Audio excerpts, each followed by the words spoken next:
வணக்கம் நேர்களே. சிஜேபி டெல்லியில் இன்று 4வது நாளாக இந்த போராட்டத்தை தொடர்ந்து நடத்துகிறது. அதாவது ஜூன் 6ஆம் தேதி ஒரு போராட்டத்தை நடத்தி, அடுத்த ஜூன் 20ஆம் தேதி இந்த போராட்டத்தை 1 நாள், 2 நாள், 3 நாள், 4வது நாள் முடிந்து 5வது நாள் தொடர் போராட்டமாக நடத்துகிறது. அனுமதி இல்லாமல் இந்த போராட்டத்தை தொடர்ந்து தர்மேந்திர பிரதான் ராஜினாமா செய்யும் வரை இந்த போராட்டத்தை நடத்துகிறது. அதாவது ஒரு நாளில் கலைஞ்சு போயிடுவாங்கன்னு நினச்ச அந்த போலீஸார் இவங்க வைராக்கியம் அங்கேயே உட்காரதை பார்த்து இதை எப்படியாவது கலைக்கிறதுக்கு இந்த 4வது நாள் போராட்டத்தில் ஒரு முயற்சி செஞ்சுருக்கிறாங்க. நள்ளிரவில் பார்த்தீங்கன்னா அந்த பக்கம் பேரிகாட்டு 2 பக்கம் அனுப்பிச்சிருக்காங்க. அவங்க நடுவில் போராட்டம் நடத்துகிறாங்க. 2 பக்கம் பேரிகாட்டு. அந்த பேரிகாட் பார்த்தீங்கன்னா ஒரு தடுப்பு சுவர் போல் இருக்குது.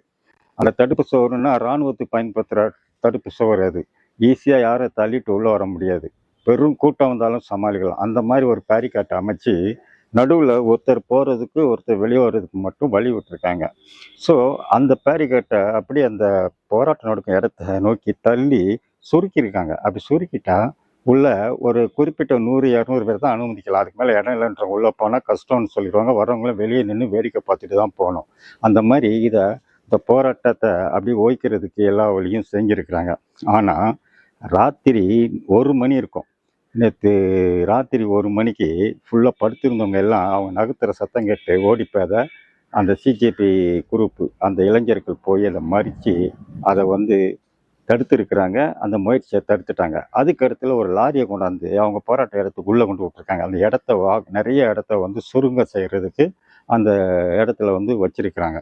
அதையும் அகற்றிட்டாங்க.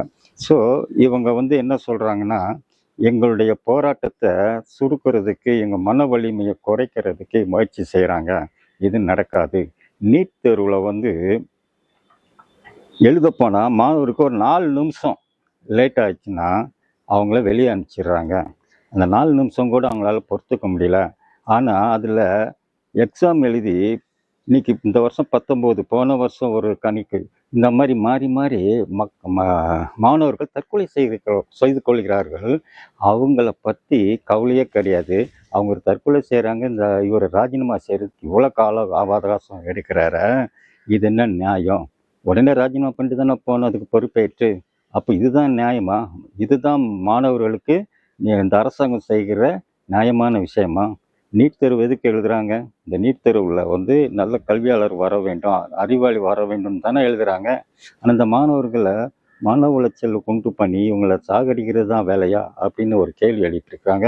பீகார்லேருந்து கலந்து கொண்ட ஒரு மாணவன் சொல்கிறான், நான் நீட் தேர்வுக்கு எவ்வளோ கஷ்டப்பட்டு படித்து இந்த தடவை நீட் தேர்வு எழுதிட்டேன். நல்லா எழுதியிருக்கோம், பாஸ் ஆயிடுவோம்னு சந்தோஷமாக இருக்கும்போது கொஸ்டின் பேப்பர் லீக் ஆனதை வச்சு தேர்வு ரத்து பண்ணிட்டாங்க. நான் இப்போ திருப்பி உட்காந்து நான் படிக்கணும். திருப்பி வர்றக்கு எப்படி கொஸ்டின் அமைப்பாங்கன்னு தெரியாது, படிக்கணும். என் வாழ்க்கை இதிலே போகுது. அப்போ இந்த அரசாங்கம் வருங்கால இந்திய மாணவர்களை பற்றி கவலைப்படலையா அப்படின்னு சொல்லி ஒரு ANI நியூஸுக்கு அந்த பையன் பேட்டி கொடுத்துருக்கான். நல்லா கவனித்து பாருங்கள். இந்த நீட் தேர்வு வேண்டான்னு நம்ம தமிழ்நாடு அரசு தான் சட்டசபையில் தீர்மானம் ஏற்றி மத்திய அரசுக்கு அனுப்பிச்சது. ஹைகோர்ட்டில் வழக்கும் பதிவு பண்ணி இந்த நீட்டு தேர்வால் எவ்வளோ பாதிப்பு. தமிழ்நாட்டில் 2 பேர் தற்கொலை பண்ணிக்கிட்டாங்கங்க. அன்றைக்கி வட இந்தியாவில் இதை பற்றி தெரியாது. அவங்க ஒரு ஜாலியாக இருந்தாங்க. ஆனால் இன்றைக்கி வட இந்தியாவில் தான் தற்கொலை அதிகமாக இருக்குது. அதனுடைய பாதிப்பை உணர்ந்து இன்றைக்கி வட இந்திய மாணவர்கள்லாம் கொதிச்சு எழுறாங்க. நேற்று நம்ம தமிழ்நாட்டில் கூட சில இடத்துல காக்ரோச் ஜனதா பார்ட்டின்னு சில இளைஞர்கள் ஒன்று கூடி டெல்லி போராட்டத்துக்கு ஆதரவாக அங்கங்கே போராட்டங்களை பண்ணியிருக்காங்க. காரணம், ஒரு பக்கம் போராட்டம் நிலையாக இருந்த அந்த போராட்டம் தாக்கம் அப்படியே பரவும். அதே மாதிரி தான் டெல்லியில் 4வது நாள் போராட்டம் போக போக ஓஞ்சிரும் நாங்கள். ஆனால் அது போக போக ஆதரவு பெருகிட்டே வருது. 3ஆம் நாள் நைட்டுங்க நல்ல மழையிலையும் படுத்து ஓரமாக ஒதுங்கிட்ட ஜனங்க. காலையிலையும் மழைங்க. காலையில் எழுந்துன்னு ஒரு வீடியோ விடுறாரு. என்ன விடுறாருன்னா, அபிஜித் சிக்கு எப்பவுமே காலையில் ஒரு வீடியோ போடுவார். அந்த வீடியோவில் சொல்கிறாரு, மாணவர்களே மாணவிகளே கல்லூரிக்கு போங்க. மாலை கல்லூரி முடிந்த உடனே உங்கள் பெற்றோரை அழைத்து இந்த போராட்டத்தில் கலந்துக்குங்க. இந்த மாணவர்களுக்காக எல்லா சக மாணவர்களும் ஒன்று திரண்டுவாங்கன்னு அழைப்பு போடுறாருங்க.